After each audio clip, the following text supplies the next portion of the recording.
노동전선 제6강 노동자 교육운동론이라는 이름으로 오늘 이렇게 같이 함께 공부를 하게 됐습니다. 저는 노동전선 공동대표 이을재입니다. 반갑습니다. 제가 이제 이 노동자 교육운동론이라는 이름으로 이렇게 발제를 하게 된 이유는 아마도 제가 이제 오랫동안 교육운동을 했기 때문에, 전교조 교육운동을 했기 때문에 이렇게 적임자가 아닌가 이렇게 생각을 하고 이렇게 저한테 이 무거운 책무를 주셨는데, 사실은 그 부분에서는 맞을지 모르지만 앞에 노동자 교육운동론 요거 때문에 사실은 좀 부담스러운 주제였다고 하는 점을 먼저 말씀드립니다. 그래서 어쨌든 또 우리가 함께 같이, 제가 잘 모르더라도 또 완벽하지는 않더라도 같이 고민을 하는 과정에서 우리가 이 노동자가 주인 되는 사회를 만들어 가는데 도움이 될 수 있지 않을까라는 기대를 가지고 이렇게 맡게 되었습니다. 이제 본론으로 들어가겠습니다. 노동자 교육운동론이 뭘지 우리 동지들도 이게 뭘 얘기하려고 하는 거지? 이렇게 생각이 될 수 있을 것 같아요. 근데 저는 맞는지 모르겠지만 한 두 가지 정도로 생각을 했어요. 하나는 노동자들의 계급의식을 고취시키고, 그렇게 해서 노동자들이 이 사회를 변혁하는 힘, 변혁 역량을 강화하는 노동자 교육을 어떻게 할 것이냐, 노동자들을 어떻게 교육할 것이냐 라고 하는 것도 노동자 교육운동론, 이렇게 이름 붙여도 될 것 같은 생각이 들었고요. 노동자를 어떻게 교육시킬 것이냐, 이제 이거 혁명 역량을 어떻게 키울 것이냐, 이거 하나 있는데, 오늘 제가 얘기하려고 하는 건 이제 그쪽은 아니고요. 교육운동을 우리 노동자들은 어떻게 참여할 수가 있느냐, 교육운동에 노동자들이 교육운동을 하는 게 왠지 어색하고 생소한 일인 것 같잖아요. 근데 사실은 노동자들이 교육운동의 주인이어야 한다라는 생각을 해볼 수 있다는 거죠. 여기 써 있는 것처럼 이 자본주의 사회의 교육을 얘기하는 건데, 자본주의 사회의 교육을 우리 노동자들이 그 교육을 어떻게, 이 교육을 만들어 갈 것이냐, 노동자들한테 도움이 되는 방향으로.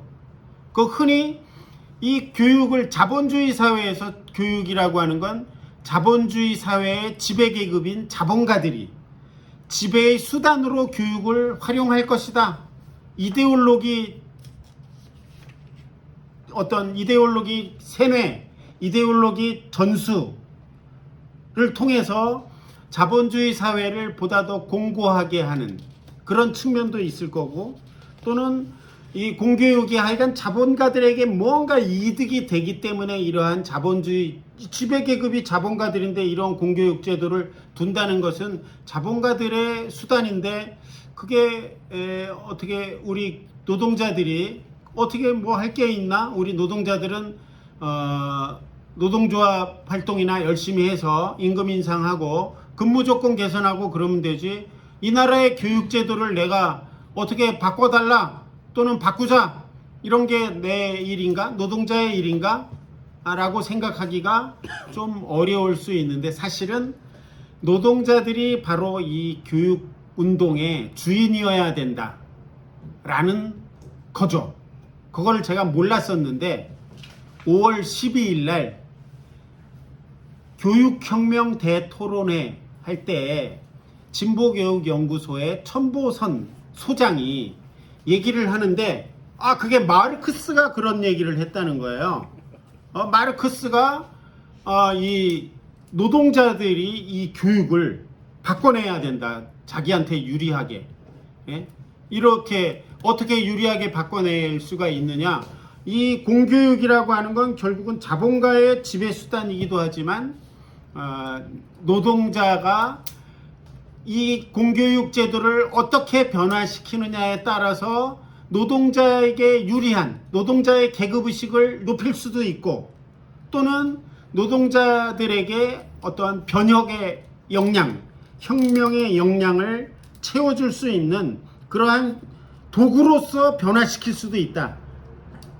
노동자들이 힘을 안 쓰면 자본의 지배수단밖에 안 되는데 노동자들이 이 공교육이라는 제도를 어떻게 바꾸느냐에 따라서 노동자들의 어떤 사회 변혁에 도움이 될 수도 있는 거다. 그러니 이거 제대로 해야 된다라고 마르크스가 얘기를 했다는 거예요. 그래서 그렇구나 이렇게 이제 저는 생각을 했습니다. 그래서 지금 노동자 교육운동론 잠깐 이제 말씀드렸는데요. 그러니까 노동자를 어떻게 교육시킬 것이냐 그게 아니라 오늘은 노동자 교육운동론의 핵심은 오늘 얘기하려고 하는 거는 노동자가 이 자본주의 사회, 대한민국이라는 자본주의 사회의 교육을 어떻게 바꿀 것이냐 또는 어떻게 바꾸는데 노동자들이 어떻게 참여할 것이냐 요거에 대해서 우리는 평소에 그거는 정교조나 할 일이지 내 금속노조에서 일하는 내가 또는 공공운수노조에서 일하는 지하철노조에서 일하는 내가 교육을 내가 왜 바꿔 그건 정교조가 할 일이지 아니라는 거죠. 노동자들이 바꿔야 되는 거다라는 그 측면을 얘기하겠다는 겁니다. 그래서 요 자료를 혹시 어디에 올려놨으면 자료의 1페이지부터 4페이지까지가 제가 이제 원고를 쓴 거고 그 다음에 5, 6, 7, 8, 9, 10은 제가 파워포인트를 못해서 이렇게 한글을 글씨를 키워서 이렇게 해놨습니다. 그래서 요거대로 하면 요 첫 페이지를 끝낸 겁니다. 노동자 계급의 계급의식을 강화하는 그러한 교육 이런 측면보다는 노동자가 어떻게 교육을 바꿀 것이냐 이게 노동자 교육운동론이다. 네, 넘어가서요. 그 다음에 그래서 지금 이미 요 얘기한 걸로 사실은 오늘 얘기는 사실은 다 끝난 거예요. 어떻게 보면은 미리 또 결론부터 얘기하면 결론부터라기보다 약간 제가 오늘 하나의 팁이라고 할까 아니면 제가 광고를 하나 말씀드리면 우리 노동자들, 노동전선의 회원들을 중심으로 해서 이 우리나라에 있는 민주노총의 모든 노동조합 조합원들 그리고 노동자들이 교육을 제대로 바꿔내기 위해서 그럼 어떻게 참여할 거냐? 참여할 통로가 없는데 통로가 있습니다. 통로가 어디냐? 평등교육 실현을 위한 전국 학부모회. 여기에 참여하면 된다 이겁니다. 왜냐하면 이 공교육을 바꿔내는 운동을 하는 조직이 현재까지 정교조, 그 다음에 학부모단체, 참교육 학부모회와 평등교육 실현을 위한 전국 학부모회가 있는데 참교육 실현 전국 학부모회는 좀 다는 그런 건 아니겠지만 이렇게 좀 노동자 계급 의식이 좀 약합니다. 근데 그것 때문에 노동자 계급 의식에 입각한 그러한 학부모 단체를 만들어야 되겠다. 그래서 만들어진 게 평등교육 실현을 위한 학부모회이기 때문에 이 평등교육 실현을 위한 학부모회 우리 노동전선 회원 동지들과 이게 평등교육 실현을 위한 학부모회 회원을 늘리면 좋지만 늘리려고 그러는 게 아니고요. 하여간 평등교육 실현을 위한 전국 학부모회에 노동자들이 참여해서 할 수 있다. 물론 러시아 혁명 바로 직후에 학교 평의회가 만들어집니다. 러시아 혁명 직후에 학교 평의회가 만들어지는데 그 학교 평의회에 이전에는 우리나라 지금하고 똑같아요. 우리나라의 학교는 지금 교장이 지멋대로 하는 사회예요. 교장에게 모든 권한이 독점되어 있습니다. 교사들도 권한이 없어요. 학교 운영의 예산 결정, 또 교육과정 결정, 또 모든 학교 운영에 대해서 교장이 모든 걸 결정을 해요. 그런데 러시아 혁명이 바로 있고 난 다음에 학교 평의회가 만들어졌어요. 그 학교 평의회는 어떻게 구성이 되어 있냐면 노동자들도 참여해요. 우리나라는 아직은 그게 안 되잖아요. 그러니까 학부모회를 통해서 참여해야죠. 교사 대표가 러시아의 어느 지역에 보니까 전국인가 교사 대표가 30 몇 명, 학생 대표가 또 30 몇 명, 학부모 대표가 한 3명, 노동자 대표가 한 서너 명, 이런 식으로 참여해서 당 대표가 몇 명, 이런 식으로 해서 그 지역의 학교 평의회, 학교 소비에트가 만들어져서 학교를 민주적으로 운영한다. 학교의 민주적 운영을 한다. 그런 러시아 혁명 이후에 학교의 민주주의를 그렇게 실현하고 있는 걸 본 적이 있는데 맞습니다. 그렇게 해야 돼요. 그건 러시아만 그런 게 아니라 제가 얼마 전에 들은 독일의 경우에도 그렇게 해요. 독일의 경우에도 학교 평의회인지 학교 위원회인지 뭐가 있어서 거기에는 교사 대표와 학생 대표와 학부모 대표, 지역 대표, 교육청 대표 이런 사람들이 참여해서 학교의 교장을 뽑고 학교의 교육과정을 결정을 하고 학교의 현장 실습을 결정을 하고 이런 걸 같이 결정을 하는 게 독일의 현재의 학교의 모습이에요. 이거 다 어떻게 보면은 내가 볼 때 근거는 있는지 없는지 모르지만 마르크스의 그런 어떤 민주주의 원리에 따라서 러시아에 그게 실현이 됐었던 거고 그 다음에 후퇴했다고 하지만 그 다음에 독일에서도 그러한 운영이 이루어지고 있는 그런 걸로 봐서 그렇게 이제 돼야 되겠지만 학교 민주주의가 돼야 되겠지만 근데 우리 노동자들이 학교를 어떻게 공교육을 노동자들에게 유리한 것으로 바꿔야 되는데 유리하게 바꾸는 내용은 뭔지는 조금 이따가 살펴보면 되는데 그거를 위해서 우리 노동자들이 주인으로서 당당하게 내가 주인도 아닌데 살짝 끼어드는 게 아니라 주인으로서 당당하게 대한민국의 자본주의 사회의 교육에 노동자의 의견을 반영시켜서 진짜로 민주적인 진짜로 올바른 그러한 교육이 이루어지게 할 일이 우리 노동자들의 책무다 이런 겁니다. 그래서 자본주의 사회이기 때문에 우리가 살고 있는 사회는 자본주의 사회이기 때문에 이 자본주의 사회에서 이루어지고 있는 만들어져 있는 교육제도 이거는 우리 흔히 하는 말로 하부구조 상부구조 그래서 하부구조가 상부구조를 결정한다. 그러니까 자본주의 사회의 교육제도 상부구조니까 당연히 자본의 이데올로기가 관철되겠지. 그거는 뭐 그 틀리지 않아요. 그런 측면이 있지만 사실은 이중성이 있다. 자본주의 사회의 교육은 그러한 자본의 지배 수단이면서 동시에 노동자들의 계급 투쟁의 공간일 수도 있다. 라고 하는 그 이중성이 있다는 거죠. 그럼 이거는 그냥 사실이 아닌 걸 그냥 관념적으로 주장하는 거냐 하면 그게 아니죠. 실제로 그게 그런 변화가 일어났다는 거죠. 프랑스에서 1871년에 파리 꼬민이라고 하는 노동자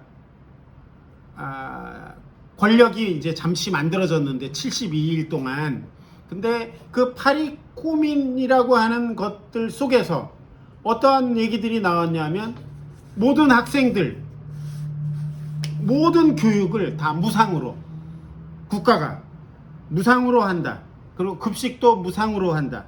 그리고 교육과정에 그 당시까지 이렇게 종교의 거기는 카톨릭의 영향이 많았을 테니까 카톨릭이나 뭐 기독교의 영향이 학교에 이 종교의 교리도 침투할 수 없다. 종교와 학교 분리한다. 국가가 개입할 수 없다. 이러한 노동자들의 요구를 반영시킨 학교를 만들어낸 거예요.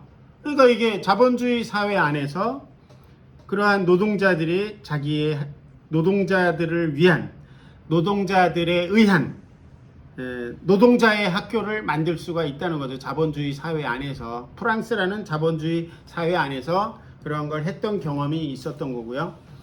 그 다음에 1905년 러시아 혁명 때에도 1917년에 러시아 혁명이 있었지만 10월에 1917년 10월에 러시아 혁명으로 소련이라고 하는 사회가 만들어졌지만 1905년에 1차 러시아 혁명이 있었고 실패한 러시아 혁명이 있었고 1917년 2월에 또 1917년 10월 앞에 1단계 러시아 혁명이 있을 때 바로 이럴 때에는 자본주의 제도란 말이에요. 그 사회에서 이러한 파리 콤민에서 얘기했던 것과 비슷한 내용의 그러한 노동자들의 요구를 반영한 공교육 제도를 무상교육, 무상급식, 학교 평화회, 민주주의, 학교 민주주의, 그 다음에 교육과정, 여태까지 경쟁 체제 이게 아니라 입시제도 없음.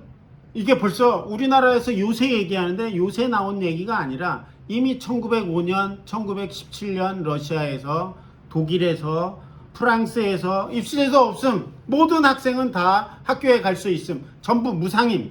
이런 것들이 일어났다는 거죠. 이게 계급투쟁의 결과라는 거죠. 실제로 이제 마르크스가 했던 말 중에 이제 이렇게 눈에 띄는 부분이 뭐가 있냐면은 자본주의 사회의 이 공교육이 우리가 이제 제가 이렇게 들은 바로는 공교육을 자본가들은 왜 하냐? 노동자들이 노동 생산성을 올려야 되는데 뭔가 이게 기술이 있어야 되잖아요. 기술이 있으면 훨씬 더 생산성이 높아져. 즉 이 잉여 가치를 많이 생산할 수가 있어요. 그래서 그 잉여 가치를 빼앗아 낼 수가 있어. 그러니까 생산 기술을 높여야 되잖아요. 그러니까 노동자들을 교육을 시켜야 돼요. 자본가들의 입장에서는. 그래서 이 공교육 기관을 만든 거예요. 자본가들이 자선 사업가여서 이 공교육 기관을 만든 게 아니라 자본가들의 이 이익 때문에 이 공교육 기관을 만든 거예요. 초등학교, 중학교, 고등학교를 이 자본주의 산업혁명이 막 일어나고 근대사회에 들어와서 공교육기관을 만들었는데 왜 만들었냐면 생산력을 높이기 위해서. 그래야지 자기네가 많은 것을 가져가니까 자본가들이 만드는 건데 거기에 더하기 이데올로기. 불평등은 자연스러운 거야. 능력이 있는 자는 많이 가지는 거야. 자본주의 사회는 좋은 사회야. 공산주의 사회는 폭력적인 사회야 라고 하는 이데올로기 교육을 마구 시켜서 자본주의를 안정적으로 유지하기 위해서 자본가들은 공교육 기관이 필요한 거죠. 그런데 한편 그런 자본의 지배수단이긴 하지만 마르크스가 한 말을 잠깐 살펴보면 뭐라고 되어 있냐면 어디에 있냐면 이게 어딘가에 있어요. 뭐라고 되어 있냐면 부르주아는 이게 공산당 선언에 들어있어요. 1848년에 마르크스 엥겔스가 쓴 공산당 선언에 있는 문구인데 이렇게 되어 있다고 합니다. 부르주아는 자본가는 프롤레타리아트에게 부르주아지 자신의 교양 요소들 지식 이런 거죠. 부르주아 자신의 교양 요소들 이런 것들을 노동자들한테 스스로 제공한다. 이 공교육을 통해서 노동자들이 교육을 받으면 그게 뭐가 되냐면 생산성을 높이는 것도 되지만 노동자들이 이 세상을 읽을 수 있는 능력이 있게 되고 사회를 변혁할 수 있는 힘이 될 수도 있다.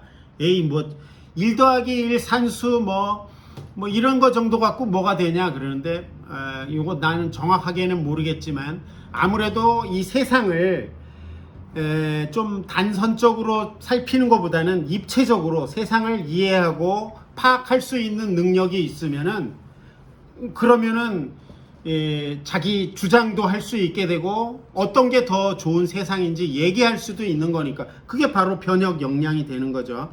그래서 이 마르크스가 한 공산당 선언에서 한 말 부르주아는 자기가 자기 이익을 위해서 공교육 뭐 이런 걸 했지만 프롤레타리아한테 자기가 가지고 있는 교양 요소 옛날에는 부르주아만 공부했는데 그러한 공부를 자신의 이런 거를 노동자들한테 주어서 그 부르주아한테 대항할 수 있는 무기를 스스로 준다라고 하는 그것 때문에 이렇게 얘기할 수 있을 것 같습니다. 그렇고요. 뭐 그렇습니다. 그래서 자본주의 사회 공교육은 이렇게 이중성이 있다. 자본가들의 지배 수단이면서 동시에 노동자들로서는 이게 계급 투쟁의 무기가 될 수도 있다. 부르주아가 이 공교육을 노동자한테 주는 순간 자기한테만 이익이 되는 게 아니라 노동자들도 사회 변혁의 무기가 될 수가 있는 것이죠. 그런데 그냥 수동적으로 가만히 있으면 자본의 이데올로기, 자본의 요구대로 교육이 굴러가니까 아무래도 좀 더 노동자들한테 이익이 되는 게 좀 적을 수가 있죠. 그런데 노동자들이 뭐야? 이제 곧 조금 있다가 이제 나오겠지만 무상교육 뭐 이런 건데 그런 것들을 우리가 지금 우리 대학교 교육 무상교육 아니잖아요. 이거 우리 노동자들이 대학교까지 무상교육해 라고 해야 되는 게 바로 노동자들의 요구인 거죠. 노동자들의 요구가 많이 반영되면 많이 반영될수록 노동자들에게 도움이 되는 자본주의의 공교육 공간이 그렇게 바뀔 수 있다 이런 거죠. 그런 거고요. 그 다음에 뭐 이제 뭐 자본주의 사 그래서 자본주의 사회 공교육은 뭐 이렇게 노동 기술을 향상시키는 수단이 될 수도 있고 또 자본주의 이데올로기를 전수하는 수단일 수도 있어서 자본의 지배 수단 그걸 통해서 이윤을 확대하고 노동 착취를 확대하고 뭐 이럴 수도 있는데 그렇지만 다시 이제 정리하는 겁니다. 이건 노동자 계급 투쟁의 결과이기도 하고 열심히 투쟁했기 때문에 그나마 초등학교, 중학교, 고등학교까지 작년에 고등학교까지 무상교육이 됐어요. 초등학교까지는 무상교육이 됐는데 우리가 막 싸워가지고 노동자들이 정교조가 뭐 국민들이 싸워서 중학교까지 의무교육 된 게 한 10년쯤 된 것 같고요. 그 다음에 고등학교까지 의무교육이 완성된 거는 2021년입니다. 우리나라에. 그러니까 이게 무상교육을 계속 확대해 오는 거죠. 그죠? 그렇게 했던 거고요. 이데올로기 교육은 옛날 같으면 무식한 거는 뭐냐면 막 반공, 공산주의는 나빠, 이승만 만세 이랬는데 요새는 그런 거는 잘 안 하고 이 시스템을 경쟁 시스템으로 만들어서 일제고사 보게 하고 또 막 대학 시험 막 서열화 시켜가지고 경쟁을 막 시키고 취업 경쟁을 시켜서 시험 보고 시험 봐가지고 시험 잘 본 거는 시험 잘 보면은 많은 걸 가질 수 있고 시험 못 보면은 조금밖에 못 가지게 하고 그걸 당연하게 받아들이게 그런 이데올로기 자본의 경쟁 이데올로기를 받아들이게 하는 것도 또 교육에서 이루어지는 거죠. 계속 시험 보게 하고 그러니까 일제고사를 반대하는 것도 사실은 이러한 자본의 이데올로기에 대한 저항이라고 볼 수도 있는 거죠.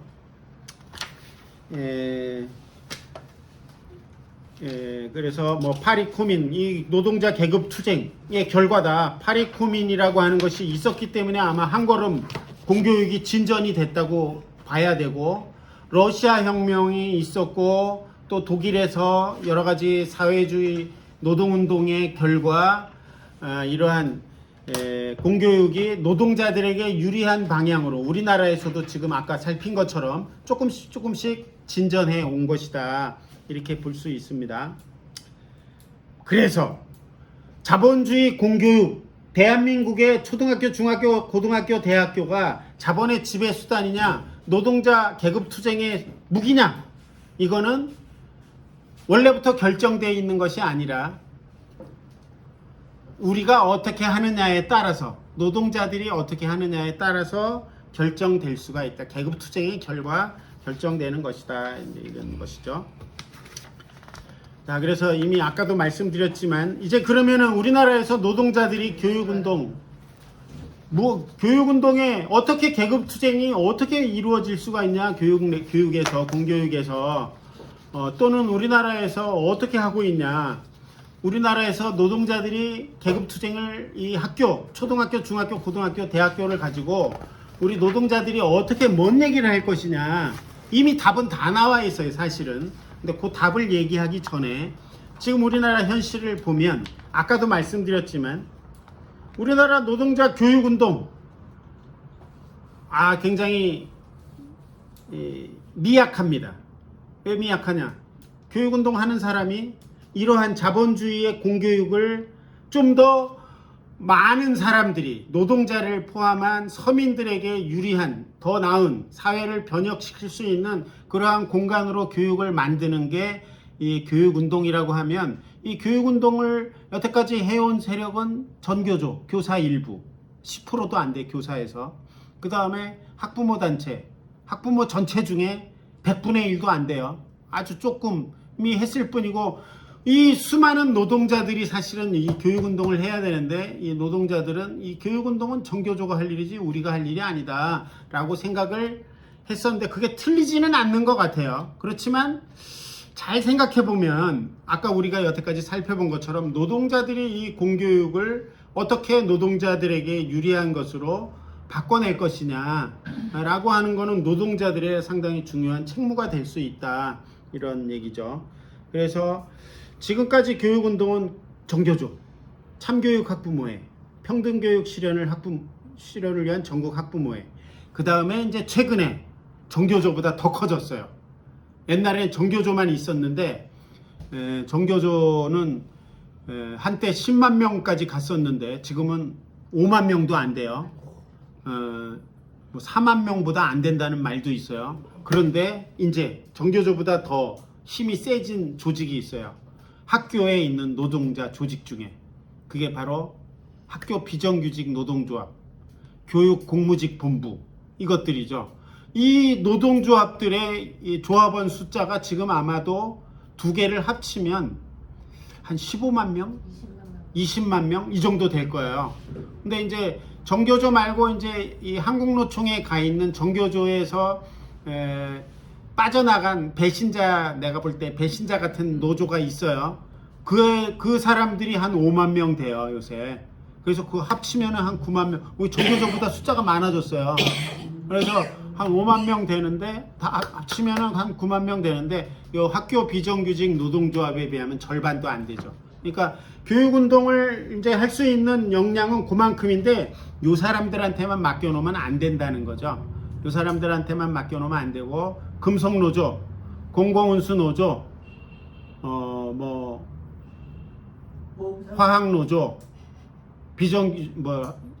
등등 이런 노동조합에 참여하고 있는 모든 노동자들이 이 공교육 개혁, 공교육 변혁 운동에 함께 해야 된다, 할 수 있다. 일단은 통로 중에 하나를 소개하면 뭐라고요? 평등교육 실현을 위한 전국 학부모회. 왜냐하면 평등교육 실현을 위한 전국 학부모회 저도 회원이지만, 한 가지 고백을 하면 일꾼이 없어요. 일꾼이 없어서 일이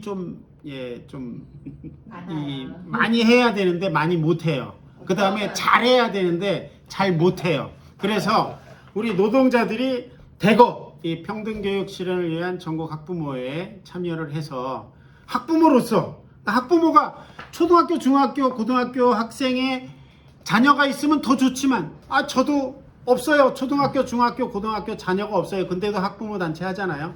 저는 이미 다 끝났거든요. 대학도 졸업하고 다 끝났어요. 그런데도 학부모 단체 하잖아요. 학부모예요. 그죠? 학부모, 자녀가 없어도 학부모예요. 학부모라는 이름으로 얼마든지 할 수가 있습니다. 물론 학부모이면 더 좋죠. 학부모이면 막 열심히 해야 돼요. 학교에 가서 나 학부모야! 교장한테 학교 운영위원 나 할 거야. 학부모회 할 거야. 하면은 교장이 절대로 왜 그래요? 하지 마세요. 이렇게 못해요. 학부모가 갑입니다. 요새 가서 할 수 있습니다. 그러면은 교장이 막 쩔쩔 맵니다. 그거 내버려 두고 있으니까 교장이 지멋대로 하는 것이지. 그래서 잠깐 얘기가 샜는데, 하여간 이렇게 정교조, 학교 비정규직 노조, 학부모 단체, 요것만이 아니라 우리 노동자 전체가 이 공교육을 변화시키는 운동, 교육운동에 같이 참여를 했으면 좋겠다. 그래서 그게 바로 노동자 교육운동이다. 노동자들에 의한 교육운동, 요걸 얘기한 겁니다. 근데 이 노동자들이 무관심한 이유는 조금 있어요. 있기는. 왜냐하면 교육이라는 거는 금세 바뀌지를 않아요.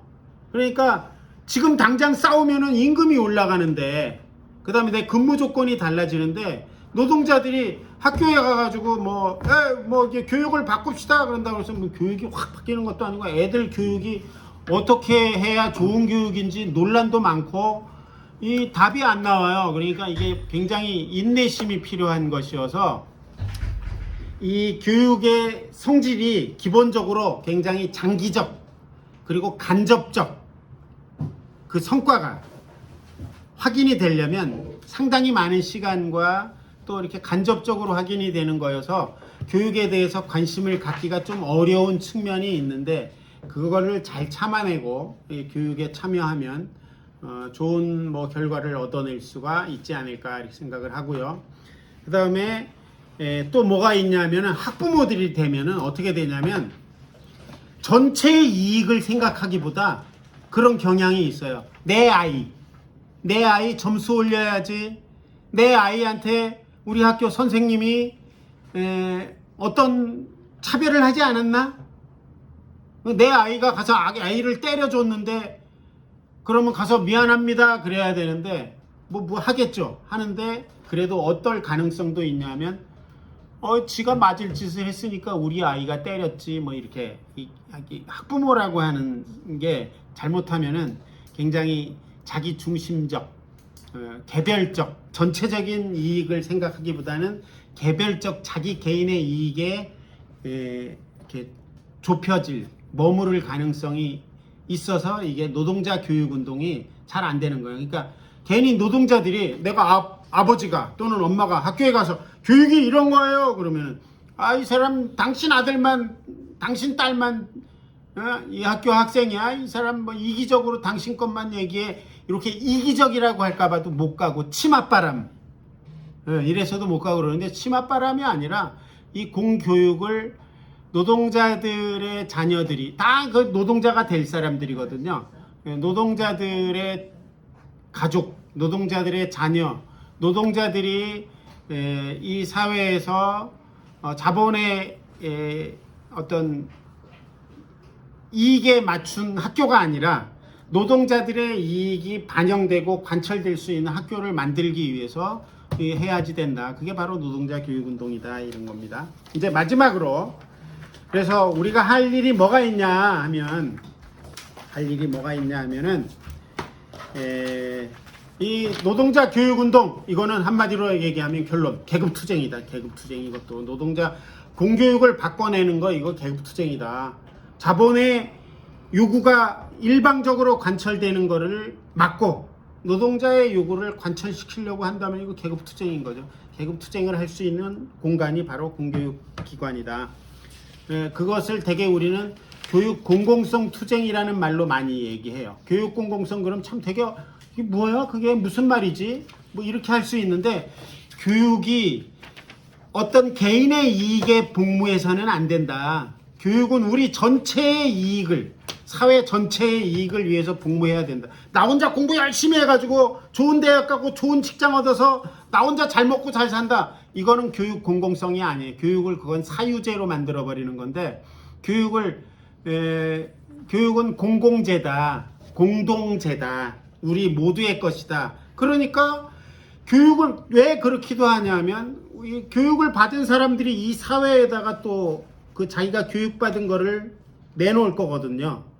자기 혼자 갖지 않고 가서 기술 발전에 도움을 주고 또 뭐 이 사회에 뭔가 좋은 변화를 위해서 노력을 하고 그래서 교육을 받으면 교육을 시키는 것도 국가가 시키는 거고 국가의 공교육이잖아요. 그 다음에 그것의 결과를 이 사회에 돌려주기 때문에 교육은 공공적인 것인데 잘못된 것은 자본주의 이데올로기가 거기 관철이 되면 나는 공부 잘했으니까 좋은 대학 가고 좋은 직장 가서 더 많이 가지고 너는 공부 못했으니까 학교도 가지 말고 너는 초등학교만 나오고 중학교도 가지 말고 고등학교도 가지 말고 대학교는 물론 가지 말고 이런 식으로 이게 교육의 공공성이 아니죠. 교육의 공공성이 완전하게 보장이 되려면은 누구나 공부 잘하거나 못하거나 또 부자이거나 가난하거나 상관없이 교육은 국가가 온전하게 무상으로 다 책임져 줘야 되는 거예요. 무상으로 교육시키고 무상으로 급식을 하고 대학의 입시제도 없애버리고 누구나 원하면 대학에 갈 수 있게 하는, 먼저 거기에 기술적으로 조금 고민해야 될 부분은 있죠. 대학에 공부도 안 하는데 뭐 대학에 다 가냐? 이런 거 있을 수 있는데 그거를 걸러내는 거는 있어요. 그게 프랑스의 바칼로레아나 독일의 아비투어라고 하는 제도가 완벽한 거는 아니지만 거기도 뭐 입시 비슷한 게 있지만 기본적으로 100명의 학생이 있다 그러면 대학교에 가서 공부할 능력이 있느냐 없느냐만 판단을 해요. 성적 서열을 내지를 않아. 그래서 서울대학 가고 연대 가고 고대 가고 지방대 가고 이런 거 안 해. 그냥 아비투어 바칼로레아라는 거는 100명 중에서 몇 점 이상 되는 사람, 우리 그 뭐 운전면허 시험이나 똑같아요. 운전면허 시험 점수는 나오지만 점수에 의해서 운전면허 시험 자격증을 다르게 하지 않잖아요. 그거나 마찬가지로 대학 입학 자격고사, 그래서 한 60명, 100명 중에 60명 대학, 너는 대학 갈 수 있어. 40명 너는 안 되겠어. 다시 시험 봐. 그러면은 그거 가지고 그냥 대학에다가 원서 넣는 거예요. 그러면 대학교에서 어떤 과에는 막 10명 뽑는데 100명이 왔어. 그럼 뭐 추첨을 하든지 뭐 해서 하지, 성적 갖고 하지 않는다는 거죠. 그래서 올해 못 들어가면 또 내년에 다시 시험을 봐서 이렇게 들어갈 수, 다시 원서를 내서 들어갈 수도 있다. 그러니까 이 입학 시험으로 뭐 이렇게 서열을 나누고 몇 점은 어디 가고 하니까 차별이 생기는 거예요.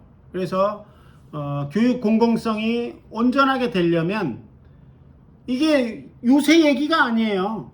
이미 1917년 러시아 혁명 때에 그 교육법에 나와 있는 내용이에요. 그리고 독일의, 프랑스의 지금 교육제도의 기본 바탕이 그런 거예요. 이게 무슨 이상적이고 관념적인 얘기가 아니에요. 그게 교육의 공공성이에요. 그렇죠? 그래서 무상으로, 왜 우리나라 이제 부자가 됐어요. 또 가난할 때는 또 못했다고 쳐. 근데 우리나라가 지금 세계에서 경제력이 6위, 7위 뭐 이래요. 그런데 이미 무상교육을 하고 있는, 대학교까지 무상교육을 하고 있는 나라는 몇십 개예요. 이미 OECD에 참여하고 있는 나라들이 30 몇 개잖아요. 우리나라가 거기에서 6, 7위에 들어가는데 30 몇 개 나라들 거의 대부분이 완전 무료는 아니더라도, 뭐 예를 들면 어느 나라에 지금 정확하게 기억은 못하지만 뭐 어디는 등록금이 1년에 30만 원, 우리나라는 1000만 원. 비교가 안 되죠. 독일 같은 데는 등록금 없어. 학생 생활비까지 줘. 왜? 돈 안 벌잖아 너. 그러니까 너 생활비를 줘야지 공부를 하지. 부모한테 그런 거 없어요. 이미 20살 넘으면 각자 자기의 삶은 자기가 살아야 되는 거예요.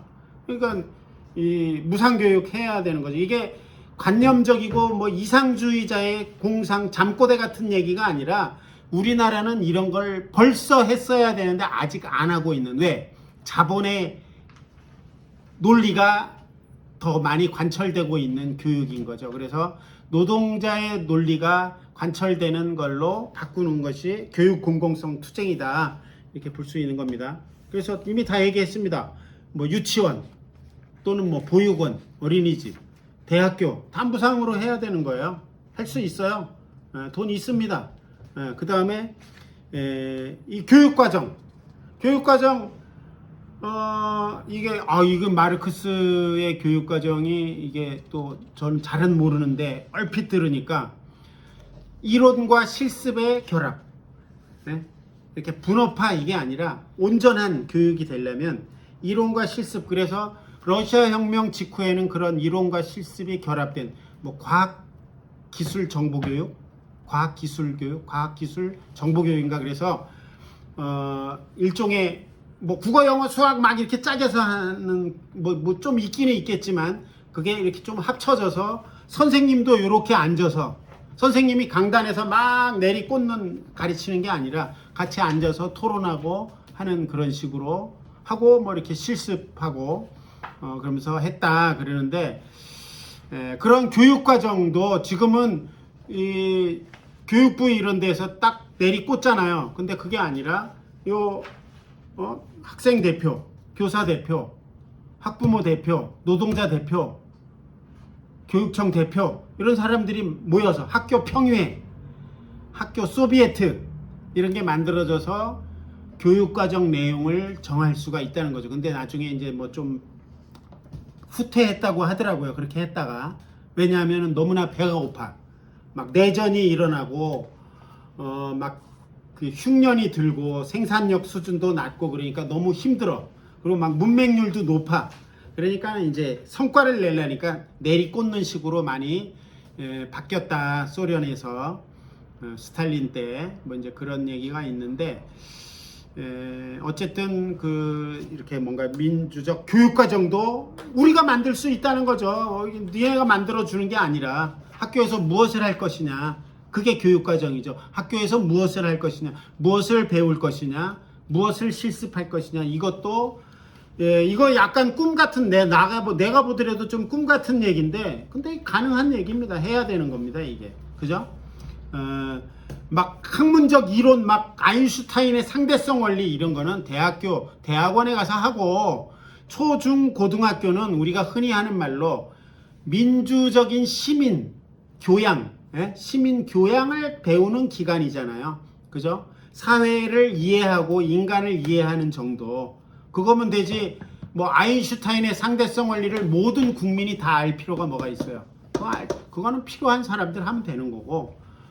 이 초중고등학교까지는 이렇게 공동체 교육. 그 러시아 이런 데 이제 공동체 교육인 거죠. 공동체. 예? 민주시민교육? 그렇죠. 민주시민 교육이라는 단어는 좀 약간 우리나라에서 약간 이렇게 뭐라 그럴까요? 이렇게 퇴색한, 이렇게 좀 빛바랜, 약간 좀 약간 사이비성이죠. 사이비성. 비판하는 그런 거는 왜 그러냐면 이 구조를 바꾸는 투쟁을 하지 않고 자본주의 교육을 그대로 놔두고 한쪽에다가 민주시민 교육 끼워봐야 유자가 회수를 건너면 탱자가 된다고. 지금 이 자본주의 교육기관에서 민주시민교육, 노동교육 갖다 끼워 넣어봐야 말짱 도루묵이에요. 그러니까 뭐 그렇게 뭐 노력하는 거는 뭐 할 수 있어요. 할 수는 있는데 그것보다는 우리가 어떻게 이 교육과정을 움켜쥐고 바꿔낼 거냐. 무상교육하고 하면은 다 돼요. 사실은 대학교까지 무상교육하고 입시제도 없애버리면 그런 것들이 교육과정도 내가 볼 때는 많이 바뀝니다. 교육과정이 애들 걸러내느라고 막 이 암기교육하고 이러는 거지. 그렇지 않는데 왜 암기교육을 왜 합니까? 그렇게 가고 싶은 사람만 가고. 그것도 그렇죠. 그렇습니다. 행복하셨으면 그렇습니다. 뭐 그런 것까지 다 포함해서 이 사람들이 누가 결정을 하면 안 돼. 그것조차도 교육부가 정해서 너 갈 사람 가고 너 가지 않을 사람 말고 이게 아니라 요 학교 평의회에서 얘기를 해서 또는 국가교육평의회에서 얘기를 해서 노동자 대표, 학생 대표, 교사 대표가 모여서 어떻게 이 공교육 제도를 설계할 것인가. 거기서 논의하면 돼요. 크룹스카야가 얘기한 것처럼. 그러면 잘못할 수도 있잖아. 잘못할 수 있어도 괜찮아. 잘못해. 그래서 시행착오 겪은 다음에 고치면 되잖아. 그렇게 해서 민주적으로 해야지 좋은 거라는 이유로 어떤 사람이 결정해서 내리꽂으면 안 된다. 요거는 물론 현실 사회에서는 이게 답이다라고 하기는 이렇게 뭐 현실 사회가 그렇게 간단하지 않으니까 요게 잘 조화를 이루어야 되죠. 이게 답이다 이렇게 얘기하기는 어렵지만 그게 그러니까 원리는 그렇다는 거죠. 그 다음에 이제 뭐 다 얘기했지만 무상화, 평준화, 대학 시험 없애는 거 평준화. 그 다음에 노동자들이 왜 꼭 그 뭐 7살부터 몇 살까지 하고 20살부터 23살까지 대학교 가고 이게 아니라 노동자 하다가 고등학교만 졸업하고 노동자 하다가 노동 현장에서 일하다가 나 좀 공부 좀 해야 되겠는데, 그리고 그 공장에서도 또 같이 막 논의해가지고 너 가서 공부 좀 하다 와야겠는데 40살 먹은 사람이 또 대학이든 뭐 아니면 어떤 평생교육기관이든 가서 공부하고 오고 이럴 수 있는 그게 교육 공공성이죠. 이거 국가가 책임지는 거죠. 교육을 받는 동안 월급 주고 밥 먹여주고 이렇게 하는 거죠. 그 다음에 중요한 게 학교 민주화, 이 학교 평의회가 만들어져야 돼요. 학부모 대표, 교사 대표, 학생 대표. 아까 러시아 보니까 숫자가 교사 대표가 한 37명, 학생 대표가 한 35명, 학부모 대표가 숫자가 좀 적더라고요. 한 3명. 노동자 대표 한 뭐 8명. 그다음에 교육청 대표 이렇게 해 가지고 구성이 돼서 학교 평의가 굴러가는데 어쨌든 간에 이 교사, 학부모, 학생이 그 학교를 결정하는 거예요. 학교 운영에 대해서. 그거를 결정하는 기구가 만들어야 된다. 그 민주주의가 돼야 된다. 민주주의, 사회주의가 가장 민주적인 것이 될 수 있는 거죠. 그죠? 뭐 이렇게 잘 모르는 사람들은 민주주의 반대말 사회주의 뭐 이렇게 얘기하는데 그게 아니라 사회주의가 가장 민주적인 그런 것이로 원래 설계되어 있는 게 원래 그런 것이죠. 예, 그 다음에는 이제 기타 등등. 학교 비정규직, 학교에 여러 노동 계급이 있어서 교사, 행정직 공무원, 뭐 학교 비정규직, 급식 노동자, 뭐 무슨 노동자 해가지고 이 노동 간의 차별, 불평등 요거 없애야 되는 거죠. 약간 이상적일 수는 있겠지만 원칙적으로 없어져야 되는 겁니다. 이게 왜 달라야 될 이유가 없는 거죠. 마르크스의 표현이 그게 아마 그거일 겁니다. 능력에 따라 일하고, 그죠? 자기가 필요한 만큼 쓰고, 그 생산력이 많아서 너무 막 생산력이 풍성해. 이 고도로 발달해 있어요. 그럼 막 더 많이 가지려고 싸울 필요도 없어. 능력에 따라 일하고, 약간 이상적일 수는 있는데 필요에 따라서 이렇게 쓰는데 왜 차별을 두냐고요? 이재용이 너무 많이 갖고 있으니까 그게 문제지. 걔가 십몇 조를 가지고 지가 죽을 때 가져갈 거 아닌데 그거 풀면 훨씬 좋은데 왜? 그러니까 없는 사람이 힘든 거죠. 그런 거죠, 말하자면. 그래서 학교 비정규직, 노동 철폐 등 노동의 평등, 이것도 교육 공공성, 노동자 교육 운동의 과제 중에 하나다. 그 외에 이 자본주의 이데올로기가 몰래 숨어 들어가는 경쟁 시스템, 교원 평가, 성과급, 특권학교, 자사고, 외고, 특목고, 뭐 있는 것까지는 좋아요. 외고, 특목고도 있어도 좋아. 근데 그게 굉장히 중요한 역할을 하고 있거든요. 학교를 쥐고 흔들거든. 꼬리가 몸통을 쥐고 흔들어요. 이 학교를 망가뜨리는 거예요. 이 경쟁 시스템을 강화시키는 거예요. 그래서 이런 거, 그 다음에 뭐 고교 학점제, 이것도 또 이게 서열을 만드는 거예요. 고교 학점제요, 문재인 정부가 어쩌고 저쩌고 떠들었는데, 뭐 내가 듣고 싶은 과목을 듣고, 그래서 나 학교 학점을 따오면, 그러면 나 고등학교 졸업할 수 있어. 그래, 애들이 요새 수업 시간에 잠만 자고 공부를 안 하는 거는 전부 다 듣기 싫은 과목을 똑같이 들으라고 하니까 그래. 그러니까 자기 듣고 싶은 과목만 들으라고 그래. 굉장히 이상적이고 좋은 것 같지만 입시제도가 현행처럼 있는 상황 속에서 이 자본주의 교육 시스템 속에서 아까 유자탱자 얘기했지만 이 속에서 고교 학점제 하면 어떻게 되냐면 고교 학점제 하면 공부 잘하는 학생은 막 영어 수학만 듣고 공부 못하는 애들은 체육만 하고 그래서 이 고교 학점제가 불평등을 또 만들어내게 돼 있어요. 그래서 이 고교 학점제는 학교를 개판으로 만드는 거야. 이거 한마디로 얘기하면 완전히 불평등을 극대화시키는 제도가 고교 학점제 사실은. 그래서 이게 사람들은 다 넘어가 그냥 속아 넘어가. 고교 학점제 와 그거 좋겠다 진짜. 우리 아들도 우리 딸도 학교에 가면 잠만 잔다고 그러고 친구들도 다 잠만 잔다고 그러는데 뭐 자기가 하고 싶은 거 하라고 그러면 나는 세계 여행 과목 들을 거야. 나는 컴퓨터 들을 거야. 나 유전공학 할 거야. 웃기지 말라고 그랬어. 그거 다 영어 수학 입시 과목하고 노는 애들하고 이걸로 나눠지고 학교는 개판되는 겁니다 그냥. 그래서 이 또 중고등학생들한테 무슨 그런 특화가 아니라니까 이 교양 교육을 해야 되는 데인데 서로 이렇게 공동체 교육을 해야 되고 잘난 놈을 만드는 데가 아니거든. 경쟁자는 연대하고 협력하는 시기. 그걸 그렇죠. 그래야지 되는데 이 고교 학점제는 그래서 발상부터가 아주 기만적이고 잘못된 거예요. 주입식이라는 교육 자체가 그 다음에 직업계 학교 차별 이거 문제가 심각합니다. 직업계 고등학교 공고상고, 옛날 말로 공고상고인데 요새는 공고상고가 다 바뀌어서 무슨 인터넷 고등학교, 뭐 로봇 고등학교, 사이버 고등학교, 뭐 무슨 뭐 보건 점 고등학교, 뭐 요리 고등학교, 만화 고등학교, 관광 고등학교 난리 브루스를 치고 앉아 있는데 이런 학교를 만들어 가지고 애들의 학습권을 뺏는 거예요. 교양 교육 안 시키고. 이게 뭐 그것도 시킬 수도 있는데 이게 너무 뭐라 그럴까요?